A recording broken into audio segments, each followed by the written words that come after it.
આજે તમે કલેક્ટરને આવેદન દેવા આવ્યા છો, શું સમગ્ર વિગત?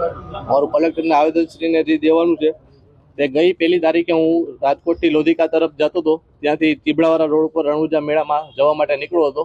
ત્યારે મારી ગાડીમાં નાનું એવું અકસ્માત આવતા ત્યાં ગાડી મારી સાઈડ કરેલી, ગાડીમાં જોયેલું તો ગાડીને ખાડાના હિસાબે અકસ્માત થયેલું. ત્યાંના ગ્રામજનો ઊભા રહ્યા, ભેગા થયા, ત્યારે બધી જાણ થયેલી કે હજી રોડ હાવ નવો કરેલો છે 2 મહિના પહેલાનો, તો પણ હજી આવી રીતના બધી જગ્યાએ ખાડા પડી ગયા છે, રોડ બેસી ગયો છે, પૂરો રોડનો ભ્રષ્ટાચાર થયેલો છે.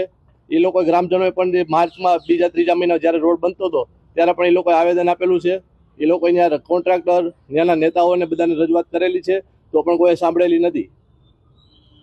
તમે ગામના સરપંચને વાત કરેલી છે? મેં સરપંચ સાથે ટેલિફોનિક વાત કરી, રૂબરૂ વાત કરી. એણે પણ એવું કીધું. ચાલુ જે જિલ્લા પંચાયતના સભ્ય છે એણે પણ કીધું. મેં પણ કોન્ટ્રાક્ટર જે છે પ્રકાશભાઈ તોગડિયા, એમના ભાઈ મુકેશભાઈ તોગડિયા, એમને બધાને મેં જાણ કરેલી છે. જે મંત્રી શ્રી ભાનુબેન બાબરિયા, બધાને ભાજપ લેવલે, બધા ઉપર લેવલે એ લોકોએ રજૂઆત કરેલી, છતાં પણ કોઈ ધ્યાન દેતું નથી. સરપંચની સાથે શું વાત થઈ તમારી? સરપંચ સાથે વાત કરેલી કે ભાઈ મેં ઘણી વાર આવી રીતના અનેક વિડીયો બનાવી, ઉપર સુધી રજૂઆત કરેલું છું, પણ મારું કોઈ સાંભળેલ નથી. સરપંચનું નામ શું?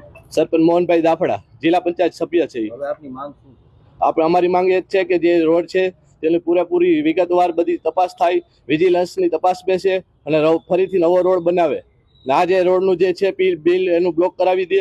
અને આવી એજન્સીના ઘણા એવા બધી સામે આવ્યા છે કે ભાઈ ઘણા રોડ આવા એ લોકોએ ભ્રષ્ટાચારથી બનાવેલા છે, ઘણા રોડમાં આવી રીતના મિલી ભગતથી કરેલા છે.